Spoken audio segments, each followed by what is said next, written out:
میں نے کہا آج تھوڑا سوال یہ ہے کہ جیسے کسی نے بچپن میں نادانی میں کسی کے کوئی 1 روپے کا دہی لیا نہیں پیسے نہیں دیے، یا کسی کے ٹھیلے کے اوپر سے کوئی چیز کھا لی، اب اس کو بعد میں یہ احساس ہوتا ہے کہ یار وہ میں نے غلطیاں کی ہیں، تو اس کا تو یہ ہے کہ اس بندے کا ملنا مشکل ہے اور وہ پیسے لوٹانا مشکل ہے، لیکن یہ ہے کہ اس کی نیت سے، صدقے کی نیت سے کر دے وہ، تاکہ اس کا اجر اس کو مل جائے. ایک چیز تو یہ. جی دوسری چیز یہ کہ جو لوگ کسی کے لاکھوں کروڑوں روپے دبا کے بیٹھے ہوئے ہیں اور اچھی طرح رہ بھی رہے ہیں اور وہ پیسے نہیں دے رہے، یعنی جن کے پیسے ہیں، اب وہ پیسے دینے کی کئی صورتیں تھیں. کسی نے قرض دیا ہوا ہے یا کسی نے مال دیا، انویسٹمنٹ، کسی نے انویسٹمنٹ کی، کسی نے مال ادھار دیا اس کو کہ 1 مہینے بعد دے دے گا، اور وہ پیسے نہیں دے رہا، تو کیا آیا ان کی نمازیں، روزہ، حج قبول ہے؟ ذرا یہ اس کا واضح جواب دے دیں. دیکھیں، نماز، روزہ، حج تو ایک مستقل عبادت ہے نا. باقی کسی کا پیسہ کوئی کھا گیا ہو نا، تو اس سے بڑی وعید نہیں ہو سکتی کہ نبی جنازہ نہیں پڑھاتے تھے. حالانکہ ایسا نہیں ہوتا تھا کہ چوری کی ہے یا ناجائز غصب کیا ہے، صرف اتنا کہ قرضہ لیا اور قرضہ واپس کیے بغیر کسی کی موت واقع ہو گئی، تو نبی ان کا جنازہ نہیں پڑھاتے تھے. اس سے بڑی وعید کیا ہو سکتی ہے بھائی؟ جب تک کوئی ضمانت نہیں لیتا کہ ان کا قرضہ میں ادا کروں گا، جب کوئی ضمانت لیتا کہ یا رسول اللہ آپ جنازہ پڑھا دیں، ان کا قرضہ کس کے ذمے؟ میرے ذمے، اس وقت تک جنازہ پڑھا ہوتا تھا، نبی نہیں پڑھاتے تھے. کوئی اور پڑھا ہے بھائی، ہم نہیں پڑھا رہے. اس سے بڑی وعید کیا ہو سکتی ہے؟ باقی حرام کا لقمہ حدیث میں آتا ہے جو پیٹ میں جاتا ہے، تو کسی اور کا مال بھی حرام ہی کا ہے نا، تو 40 دن نماز قبول نہیں ہوتی. تو یہاں قبول نہ ہونے کا مطلب ہے فرض واجب تو ادا ہو جاتا ہے، لیکن نماز کی جو برکات ہیں اور نماز پہ جو اس کو ثواب ملنا تھا اس سے محروم ہو جاتا ہے. باقی فرض ادا ہو جائے گا، اس معنی میں نماز قبول ہوگی. یعنی اس کا یہ مطلب نہیں ہے کہ حرام کھا لیا تو نماز بھی چھوڑ دے، تو وہ تو ڈبل حرام ہو جائے گا پھر. اور اسی کے ساتھ ساتھ جو وراثت کھا رہے ہیں بہنوں کی، اس کا بھی یہی حکم ہے، وراثت کھائیں، وہ زیادہ گناہ ہے. وراثت کھانے پر تو الگ سے وعیدیں ہیں.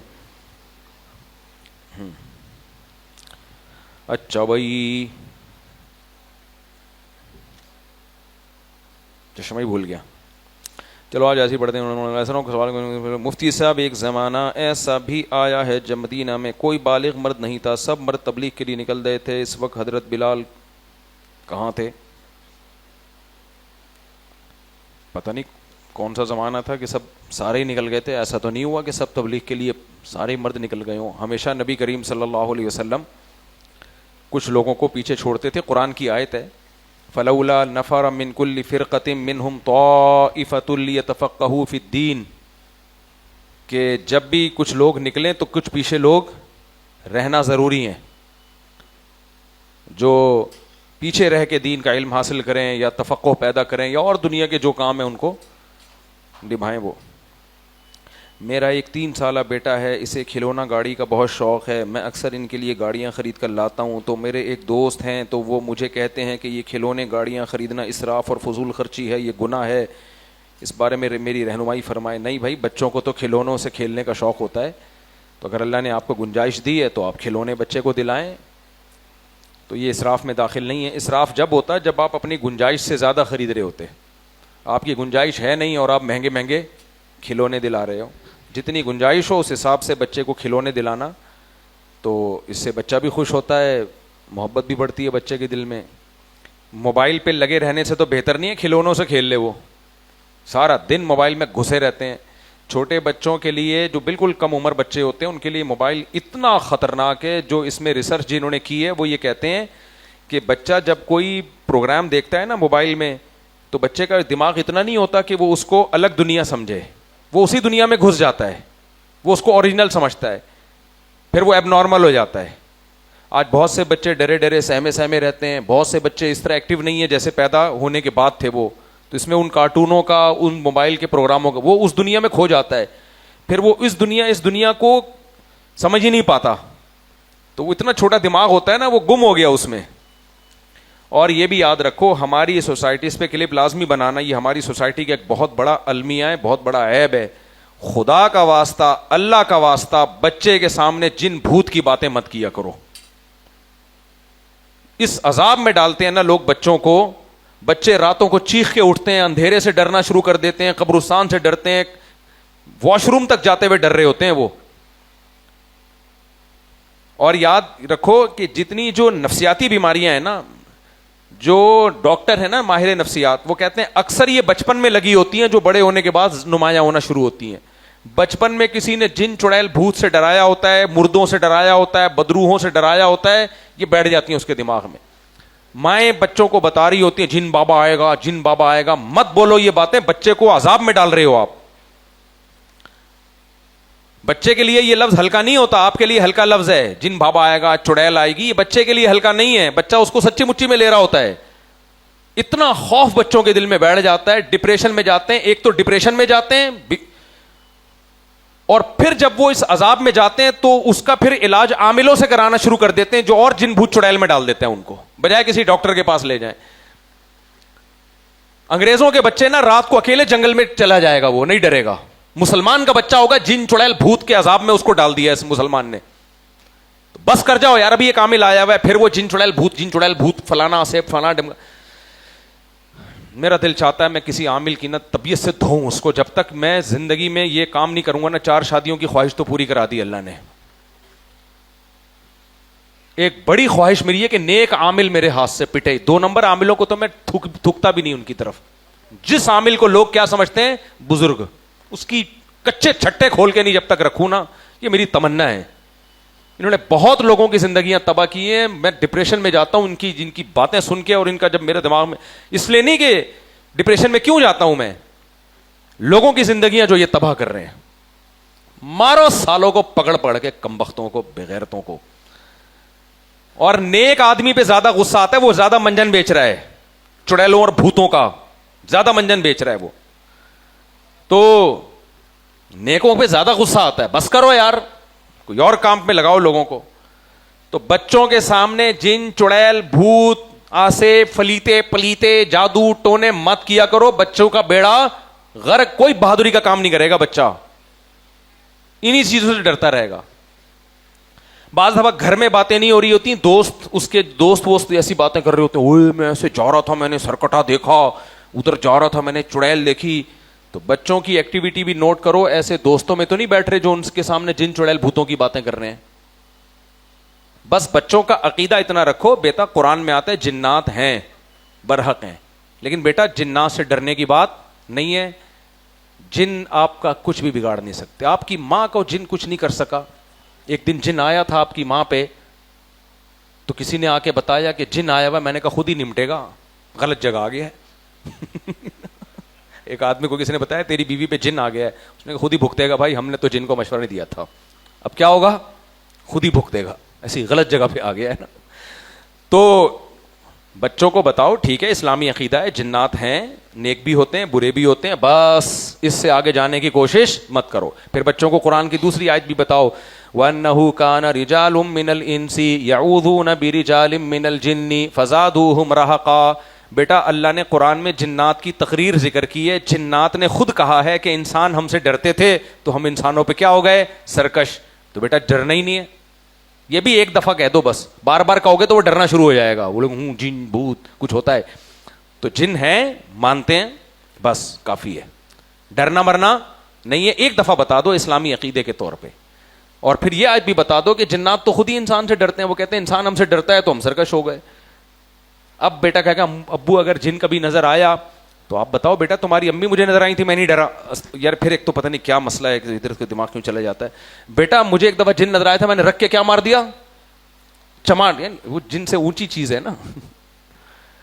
تو بیٹا مجھے جن نظر آیا تھا, میں نے رکھ کے کیا لگایا, چپیڑ, بھاگ گیا. اس کے بعد سے دوبارہ کبھی نہیں آیا.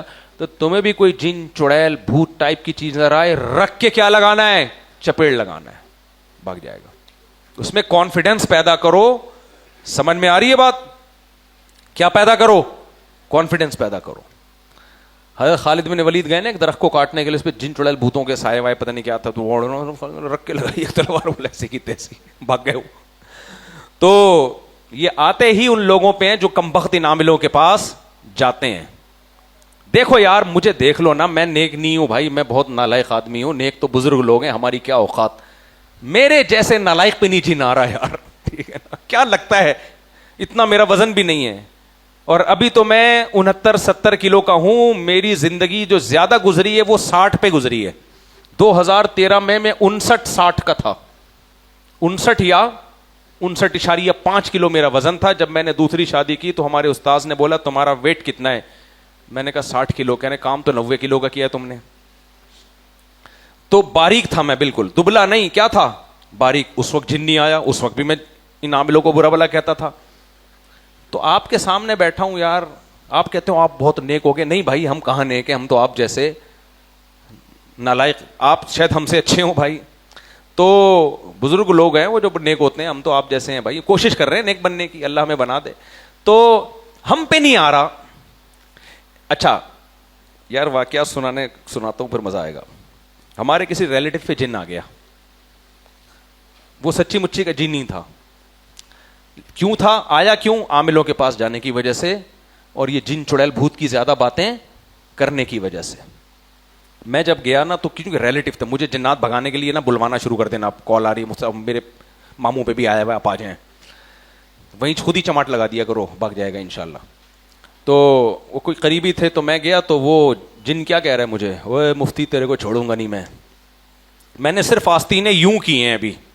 میں نے کہا میں تجھے چھوڑوں گا تو مجھے نہیں چھوڑے گا نا, میں تجھے چھوڑوں گا تو پھر مجھے نہیں چھوڑے گا نا. تو ٹھیک ہو گئے الحمدللہ. تو یہ منجن کسی اور کے سامنے بیچا کرو عاملوں کے پاس. ہاں سورہ فلق سورہ ناس پڑھ کے رات کو دم کرو, بس کافی ہے. ہمیں نبی نے سکھایا ہے نا, بس ختم. ہمارے لیے آیت الکرسی کافی ہے. تو میں نے آیت الکرسی پڑھ کے ان پہ دم کیا. مجھے جب پھونک مارتا تھا نا, ایسا لگتا تھا جیسے طبیعت سے چپیٹے پڑ رہے ہیں. آپ کہو گے مفتی صاحب شاید آپ بہت پہنچے ہوئے ہو. اول تو آج کمنٹس میں دیکھ لو, لوگ مجھے پہنچا ہوا مانتے ہی نہیں. سورہ فلق سورہ ناس پڑھو, آیت الکرسی پڑھو, کافی ہے. اور میں کہتا ہوں جس پہ جن آ رہا ہے یا جو جنات کو مان رہا ہے وہ عاملوں کا ٹاؤٹ. ٹھیک ہے نا, تو میں بھی تو یہ دعوے کر سکتا ہوں نا. تو باتیں کرنے پر گورنمنٹ کی طرف سے کوئی پابندی نہیں ہے. باتیں دعوے کرنے پر, باتیں کرنے پر کوئی بھی کسی کو کچھ بھی کہہ سکتا ہے, گورنمنٹ میں کوئی پابندی نہیں ہے. تو ہمارے خلاف بھی لوگ کمنٹس کر رہے ہوتے ہیں. تو اس لیے میں آج کل یہ کہہ رہا ہوں کہ بھائی ہم نے کب کہا ہم بہت نیک آدمی ہیں, تو لیکن پھر بھی ہم پہ نہیں ہو رہا, پھر بھی ہم پہ نہیں ہو رہا. تو اس میں کانفیڈنس کا تعلق ہے اس کا. جی السلام علیکم. السلام علیکم. تو ہم سب ایک سوال تھا کہ ابھی جی. حال ہی میں نے اپنا ایک کچھ کاروبار اسٹارٹ کیا ہے. ماشاء اللہ. تو اس میں ایسا ہے کہ ہم جب دفاتر میں جاتے ہیں, کمپنیز میں جاتے ہیں کام لینے کے لیے, زیادہ تر وہاں ایسا ہوتا ہے کہ ہم سے کمیشن کی ڈیمانڈ کی جاتی ہے. تو اس صورت میں وہ دینا جائز ہے کام کے علاوہ؟ اگر کوئی رشوت آپ سے مانگ رہا ہے اور آپ کو پتا ہے نہیں دوں گا تو میرا جو جائز حق ہے نا وہ بھی محروم ہو جاؤں گا میں اس سے. جیسے گورنمنٹ کے اداروں میں ہوتا ہے کہ آپ ایک سیٹ کے لیے سلیکٹ ہو چکے, یا آپ نیلامی میں اب آپ یہ چیز خریدنا چاہتے ہو, لیکن آپ کو پتا ہے دوسرے نے پیسے دے کے وہ لے لے گا, مجھے محروم کر دیا جائے گا.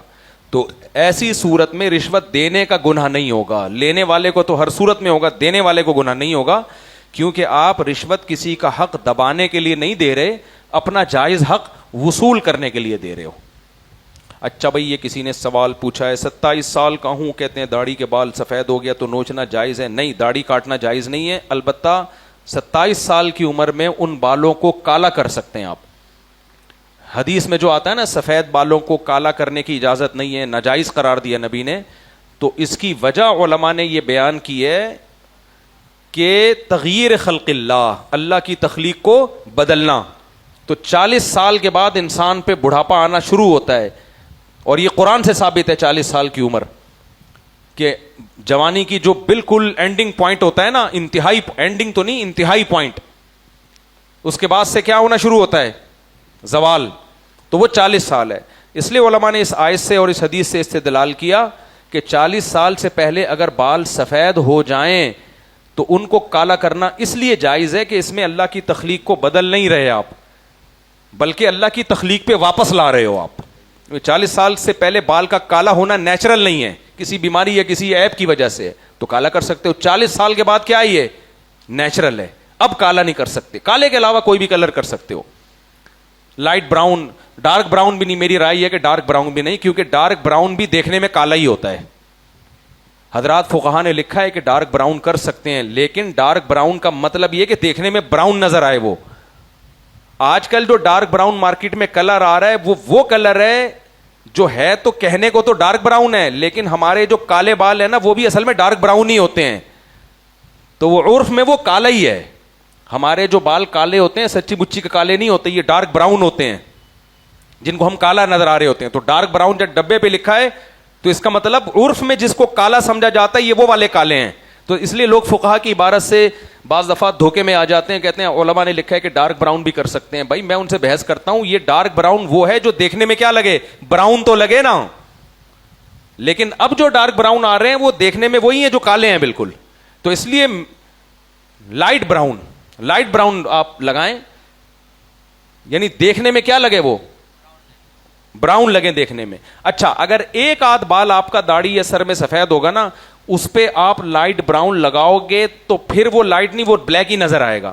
لیکن وہ ایک وجہ سے وہ بال لائٹ براؤن نہیں ہوتا ہے, لیکن کالے بالوں میں چھپ کے کیا نظر آتا ہے, بلیک. اس میں کوئی حرج نہیں ہے. نہیں آئی سمجھ بات, کیونکہ آپ نے اس کو لائٹ براؤن کیا ہے, وہ کالے بالوں میں چھپ کے کیا ہو گیا. حضرت ابو قحافہ جو حضرت ابو بکر کے والد تھے, ان کے بالکل سفید بال تھے, تو نبی نے ان کو کہا کہ حضرت ابو کہا ان کے بالوں کو کیا کرو, مہندی لگا کے اس کو کلر کر دو. تو اس لیے کلر کرنا بہتر ہے, لیکن کون سا کلر, دیکھنے میں براؤن نظر آئے, وہ دیکھنے میں, سمجھ میں آ رہی ہے بات, دیکھنے میں لگے کہ یہ کالے نہیں ہیں, یہ والا. ایک تو یہ وجہ ہے. باقی سفید رکھنا بھی جائز ہے, سفید بالوں کے اپنے فضائل ہیں.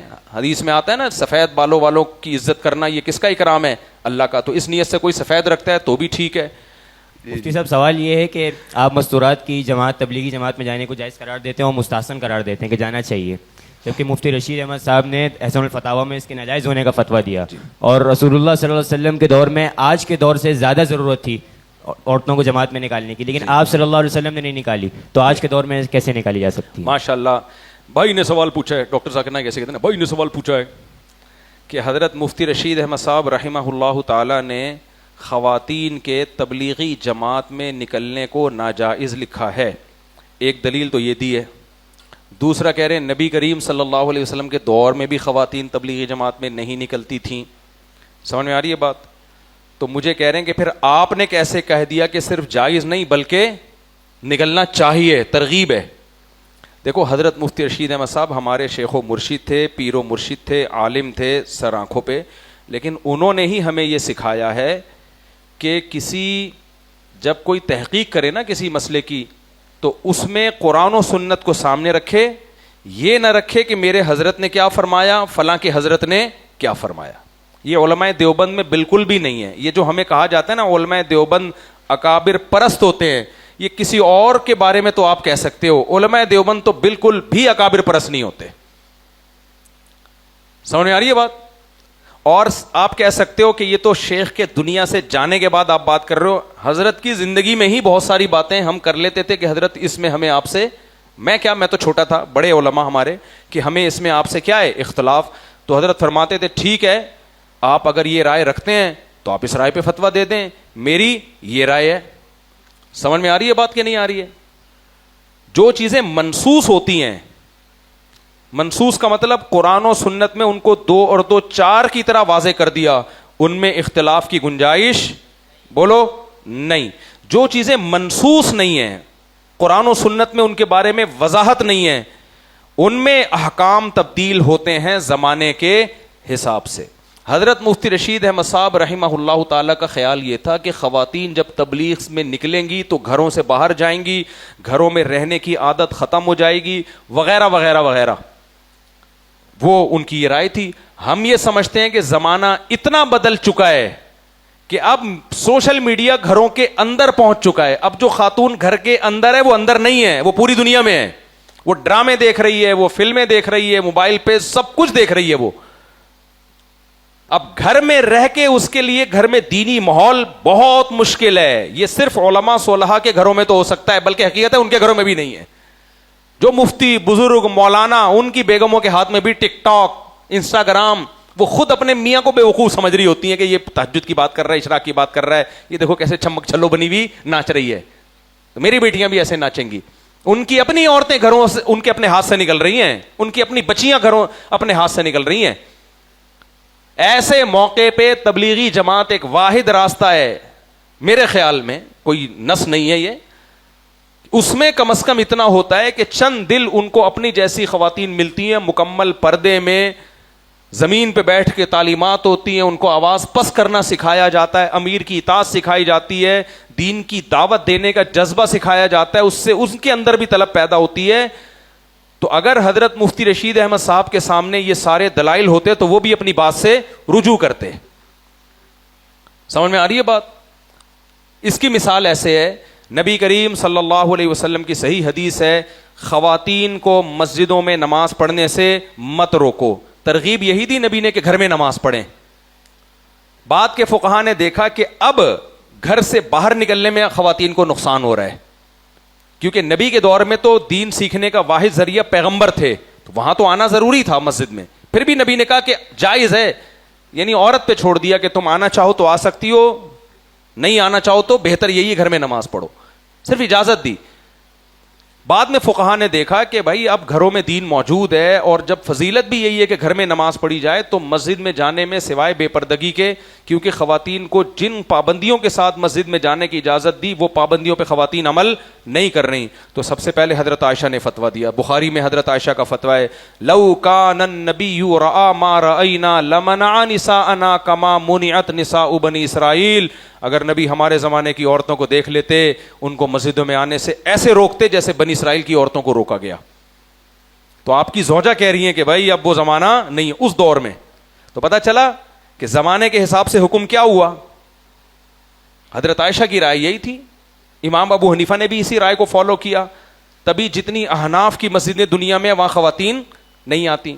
لیکن ہم اب یہ کہتے ہیں کہ بھائی نبی کے دور میں یا نبی کے دنیا سے جانے کے بعد گھر میں سب کچھ عورت کو مل رہا تھا, دین بھی اور حیا بھی اور پردہ بھی, اور گھر میں نماز پڑھنا افضل بھی, تو کیا ضرورت تھی مسجد میں آنے کی. لیکن اب زمانہ کیا ہو گیا ہے, چینج. اب زمانہ یہ ہو گیا ہے کہ عورت کو مسجد میں آنے سے روکو گے تو پردہ تو دور کی بات اسلام سے بھی جائے گی وہ. اس پہ لوگ کہتے ہیں لو بھائی, امام ابو حنیفہ کے دور میں عورتیں مسجد میں آنے میں فتنہ نہیں تھا, مسجد میں آنے میں فتنہ تھا اور پوری پابندیوں کے ساتھ آ رہی تھیں, یعنی خطرہ تھا کہ پابندیوں کے ساتھ نہیں آئیں گی, اور فتنہ تھا, اور اب فتنہ نہیں ہے. بھائی اب زیادہ فتنہ ہے, لیکن نہ آنے میں الگ نوعیت کا اس سے بھی بڑا فتنہ ہے. اب زیادہ فتنہ یہ ہوگا مسجد میں جمعے میں عیدین میں آنے سے کیا فتنہ ہو جائے گا. کچھ ہو سکتا ہے پردے کی پابندی نہ کریں, کچھ بیٹھ کے غیبتیں کرنا شروع کر دیں, لیکن نہ آنے سے جو فتنہ ہو رہا ہے نا, خیر کی ایک جگہ تھی جہاں وہ دین کی بات سنتی, اس جگہ سے بھی آپ نے کیا کر دیا, محروم. تو گھر میں رہ کے وہ دین نہیں, وہ باطل لوگوں کو سنیں گی. تو اس لیے مسجد سے ان کا رشتہ جوڑنا اس زمانے میں ضروری ہے. تو اس لیے ہماری رائے یہ ہے کہ تبلیغی جماعت, علماء صلحاء کو بھی اپنی بیویوں کو نکالنا پڑے گا تبلیغی جماعت میں. لوگ یہ سمجھتے ہیں مولانا کی بیوی تو مولانا کو فالو کر رہی ہوگی. بھائی یہ زمانہ آزادی کا ہے, کوئی کسی کو اپنا باپ نہیں مانتا. آج کل بچے باپ کو اپنا باپ نہیں مانتے. انڈیویجولزم سکھایا جا رہا ہے سوسائٹی کو, ڈراموں میں, فلموں میں. ہر شخص آزاد, میری رائے, میں جو کہوں میری مرضی. نہ باپ کی گھر میں چل رہی ہے, نہ ماں کی چل رہی ہے, نہ شوہر کی چل رہی ہے. سب انڈیویجولزم, سب اپنے اپنے. ایسے موقع پہ میرے بھائی تو خواتین کے پاس خیر کا راستہ کیا ہے؟ تبلیغ میں نکلیں, کچھ حیا آئے گی, کچھ تھوڑے بہت اگر سائیڈ ایفیکٹ ہوئے بھی, وہ سائیڈ ایفیکٹ ان سائیڈ ایفیکٹ سے کم ہے جو نہ جانے میں ہے. نہیں یقین آتا تجربہ کر کے دیکھ لو. بیگم کو لے جاؤ کبھی سیروزے میں, دیکھو فوراً تبدیلی آئے گی کہ نہیں آئے گی. اس کی آواز بھی تمیز, آپ میں بھی تمیز پیدا ہو جائے گی. تو اس لیے حضرت مفتی رشید احمد صاحب ہمارے پیر و مرشد سر آنکھوں پر, لیکن جو چیزیں منسوس نہیں ہوتی ان میں زمانے کے حساب سے رائے میں اختلاف کیا جا سکتا ہے. سمجھتے ہو کہ نہیں سمجھتے؟ اس لیے ہماری رائے یہی ہے, جمعہ اور عیدین میں خواتین کے لیے بھی جگہ ہونی چاہیے, اور ہم اپنی مسجد میں بنا رہے ہیں. ابھی نئی جو تعمیر ہوگی اس میں خواتین کے لیے بھی جگہ ہوگی. بیان تو سنیں آ کے سب علماء کے, مسجدوں سے ہی دین اصل اوریجنل سچی مچی کی جو تعلیم ہوتی ہے وہ سوشل میڈیا پہ دوسرے درجے میں. اصل کہاں ہے؟ بیٹھ کے جو بات کا اثر ہوتا ہے وہ سوشل میڈیا پہ تھوڑی ہوتا ہے. سوشل میڈیا تو آدھی بات چل رہی ہوتی ہے. ابھی دیکھو, میں نے اپنی دادی کے بارے میں رپورٹ پیش کی, وہ چائے میں 3-3 4-4 چمچ ڈال کے پیا کرتی تھیں, پھر بھی ماشاءاللہ 88-90 سال تک زندہ رہی ہیں.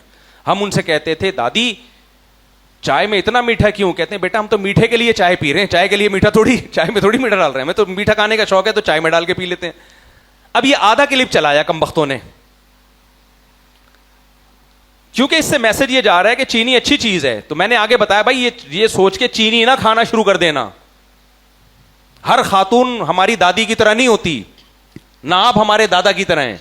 پہلے زمانے کے لوگ بعض دفعہ صحت خراب کرنے والی چیزیں کھا بھی لیتے تھے, پھر بھی 90 سال رہ لیتے تھے, کیونکہ ایک چیز صحت کے خلاف ہے, باقی ساری چیزیں وہ صحت کو طاقت دینے والی ہیں. ان کی جسمانی محنت بہت زیادہ تھی اور ٹینشن والی زندگی نہیں تھی, نمازیں تھی. میری دادی روزے اتنے رکھا کرتی تھیں, کوئی نفلی روزہ نہیں چھوڑتی تھیں, جو شوال کے 6 روزے اور رمضان کے اتنی اسٹرگل. تو اگر وہ لوگ چائے میں چینی زیادہ ڈال بھی لیں, پھر بھی نہیں ڈالنی چاہیے, لیکن پھر بھی اللہ نے زندگی دے دی. اور یہ بھی تو ممکن ہے اگر وہ چینی نہ کھاتی تو ہو سکتا ہے 150 سال زندہ رہ لیتی. کیا خیال ہے, جو 90 میں گئی ہیں تو چینی کی وجہ سے گئی ہوں. یہ پوری بات میں نے بیان میں کی ہے, لیکن کم بختوں نے کلپ کتنا چلایا؟ آدھا کلپ چلایا. میں اپنی دادی کے فضائل بیان کر رہا ہوں, چینی ڈال کے پیا کرتی تھی, پھر بھی 85 سال تک زندہ رہی ہیں. بس کلپ روک دیا. نیچے ڈاکٹروں کی طرف سے گالیاں, اس مولوی کو دیکھو یہ چینی کو پروموٹ کر رہا ہے, اس مولوی کو دیکھو لوگوں کو کہہ رہا ہے چائے میں 3 4 چمچ چینی. یہ مولویوں سے جان چھڑاؤ, ملک ترقی کرے گا. یہ مولوی ہیں جو ترقی کی راہ میں رکاوٹیں, ان کے پاس قصے کہانیوں کے علاوہ کچھ بھی نہیں ہوتا. یہ ہے سوشل میڈیا کا بیان. جو سامنے بیٹھ کے سن رہے تھے ان کو پتا تھا آگے میں نے چینی کی مخالفت کی ہے. ایسے تو ایسے لوگ بھی ہیں سگریٹ پی کے 90 سال زندہ رہے ہیں, تو یہ مطلب تھوڑی سگریٹ پھونکنا شروع کر دو. صحیح ہے نا. ایک صاحب مجھے آئے, میں نے سگریٹ اور پان گٹکے کے خلاف بیان کیا. انہوں نے کہا میرے دادا تو 85 سال کے ہیں, وہ تو سگریٹ بھی, پان بھی, گٹکا بھی اور رکشے میں اکیلے سفر کرتے ہیں. میں نے کہا تیرا دادا جو ہے نا اگر سگریٹ پان نہیں پیتا تو 85 میں ابھی دوسری شادی کر رہا ہوتا وہ, اور اچھی صحت ہوتی. سگریٹ پان گٹکا نے صحت کو بیڑا ہی غرق کرنا ہے. تیرے دادا میں اگر نہیں ہوا تو اس کا مطلب تیرے دادا نے 150 سال تک زندہ رہنا تھا, اب 90 میں نکل لے گا پتلی گلی سے وہ. تو سگریٹ پان گٹکے نے نقصان ہی دینا ہے. اب تیرے دادا پہ اثر نہیں ہو رہا تو وہ دنیا کو ہم نہیں سکھا سکتے. میں نے کہا ہم اور 20 لوگوں کو بتاتے ہیں جو 55 سال میں ہی نکل لیے سگریٹ کی وجہ سے. تو اس لیے ہم نے جو اپنے دادی کی بتانا ہے تو یہ چینی کو پروموٹ کرنے کے لیے نہیں, یہ دادی کا کانفیڈنس لیول بولو بتانے کے لیے. تو پرانے زمانے میں لوگ صحت کی مخالف چیزیں استعمال کر کے بھی بہت عرصہ لے لیتے تھے, کیونکہ وہ نیچرل چینی ایک ایسی چیز تھی نا جو نیچرل نہیں تھی. باقی انہوں نے جوانی میں جو خوراکیں کھائی ہوئی تھیں, یہ ڈالڈے مالڈے تو جانتے بھی نہیں تھے ہوتے کیا ہیں, اور محنتیں کی ہوئی تھی, اس کے اثرات تو بڑھاپے تک رہتے ہیں. کل ایک صاحب نوجوان بیٹھا ہوا چاول بہت کھاتا ہے, تو مجھ سے کہہ رہا ہے مجھے تو کوئی نقصان نہیں ہوتا, میں تو چاول بہت کھاتا ہوں, میں تو چاول بہت کھاتا ہوں, مجھے تو کچھ بھی نہیں. میں نے کہا تیرے کو ابھی نہیں ہوگا, ابھی تو جوان ہے. جوانی میں ساری الٹی پلٹی چیزیں باڈی کیا کر رہی ہوتی ہے, اس کو وہ ہضم کر رہی ہوتی. یہ سارے چاول نکلیں گے 40 سال کے بعد. یہ سارے چاول کب نکلیں گے؟ 40 سال کے بعد. کیونکہ کسی بڑے حکیم کا کہنا ہے چاول کھانے, کثرت سے چاول کھانے والا کبھی بڈھا نہیں ہوتا, کیونکہ بڑھاپے سے پہلے ہی ٹپک جاتا ہے وہ. چاول کا شمار حکیموں کی نظر میں, میرے ڈاکٹروں سے بھی تعلقات ہیں, حکیموں بہت پڑھا ہے میں نے حکیموں کو بھی, اور صرف پڑھا تو دور کی بات, فیس ٹو فیس بہت معلومات لی ہیں. ساری دنیا کے سارے حکیم اس پہ متفق ہیں چاول کا شمار اچھی غذاؤں میں نہیں. کھا لو, میں نہیں کہہ رہا کب تو کھا لینے میں, ہفتے میں 2-4 دفعہ میں کوئی حرج نہیں ہے, لیکن کاربوہائیڈریٹ ہے نا فل, کوئی منرل نہیں ہے, کوئی وائٹامن نہیں ہے, کوئی چاول کی ریسرچ پڑھو, نہ وٹامن اے ہے, نہ بی ہے, نہ سی ہے, نہ ڈی ہے, کچھ بھی نہیں ہے, اور نہ زنک ہے, نہ آئرن ہے, نہ پوٹاشیم ہے, نہ میگنیشیم ہے. صرف کیا ہے؟ شوگر ہے. کھاؤ گے طاقت آ جائے گی, ایک شوگر مل جائے گا بس, اور پھر تھوڑے دنوں میں کیا ہو جاؤ گے. ابھی ایک اور کیا کہوں, غیبت اس لیے نہیں ہے کہ آپ کو کیا پتا کس کی بات ہو رہی ہے. میرا ایک شاگرد آیا ماشاءاللہ, اتنا چوڑا, 28 سال کی عمر میں اتنا چوڑا, مجھے کہنے لگا, میں نے اس کو سمجھایا بیٹا ابھی تو 28 سال کا ماشاءاللہ اتنا ہو گیا ہے تو پرہیز کر لے. کہہ رہے میرے سے پرہیز نہیں ہوتا, میں روٹی چاول نہیں چھوڑ سکتا. میں نے کہا ٹھیک ہے, تھوڑے دنوں میں پتہ ہے کیا ہوگا, لمبائی چوڑائی برابر ہو جائے گی تمہاری. میں نے کہا دیکھنے میں پتہ ہی نہیں چلے گا لیٹا ہوا ہے کہ بیٹھا ہوا ہے. میں نے کہا لیٹا ہوا بھی بیٹھا ہوا لگے گا, بیٹھا ہوا بھی کیا لگے گا. اور میں نے کہا جب تجھے دیکھتا ہوں نا ایسا لگتا ہے زمین میں گڑتا جا رہا ہے, تو ادھر سے پھیل رہا ہے. میں نے کہا 28 سال میں یہ حال ہے تو 40 سال میں کیا ہوگا تو 41 میں آگے تو وزن بڑھنا ہی ہے, میٹابولزم سلو ہوتا ہے تو آگے ویٹ نے بڑھنا ہی بڑھنا ہے. اتنی غیرت کے تانے دلائے, لیکن مجھے لگتا نہیں ہے کہ اور ابھی شادی نہیں ہوئی. میں نے کہا کمبخت تیری شادی کیسے ہوگی؟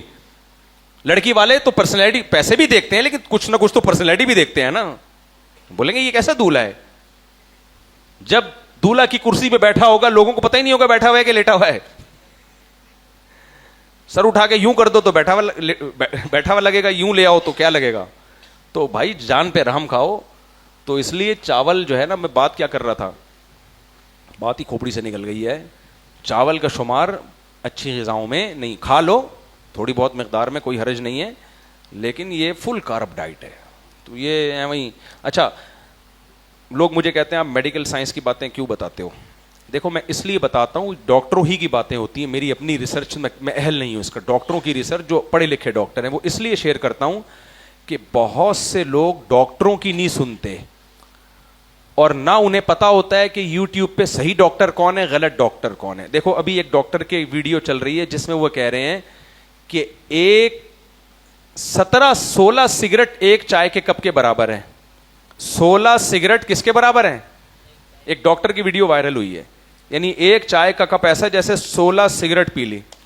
چائے کا جو عادی ہے وہ تو یہ سن کے بے ہوش ہوگا کہ نہیں ہوگا. اور ٹیلی ویژن والے ان ڈاکٹر کو بلا بھی رہے ہیں, بٹھا بھی رہے ہیں. سوشل میڈیا کو اس سے غرض نہیں ہوتی کہ یہ مستند ڈاکٹر ہے یا نہیں ہے. دیکھو میرا اتنا کلپ لوگ چلا دیں گے 16 سگریٹ ایک چائے کے برابر, حالانکہ میں اس پہ رد کر رہا ہوں کہ یہ غلط ہے. ایک سگریٹ بھی ایک چائے کے برابر نہیں ہے. سگریٹ اور چائے کا کوئی جوڑ ہی نہیں ہے. سگریٹ انتہائی نقصان دہ ہے. چائے کا نقصان اگر دن میں صرف 2 کپ پیے جائے تو بہت کم نقصان پھر بھی ہے. یہ جو فضائل سنا رہے ہوتے ہیں نا چائے کے, یہ غلط ہیں. فضائل کچھ بھی نہیں ہے, چائے کا کوئی فائدہ نہیں ہوتا, لیکن بہت تھوڑا نقصان ہے اگر کوئی شخص 2 کپ پیتا ہے. تھوڑا نقصان ہے. وہ نقصان کیا ہے وہ بتا. کھانے کے بعد نہ پیے, کھانے کے بعد چائے پیو گے تو کھانے کا بیڑا غرق ہو جائے گا. 2 گھنٹے کا فاصلہ رکھو. سونے سے پہلے نہ پیو, نیند کا بیڑا غرق ہو جائے گا. صحیح ہے نا. اور وقفہ رکھ لو آپ.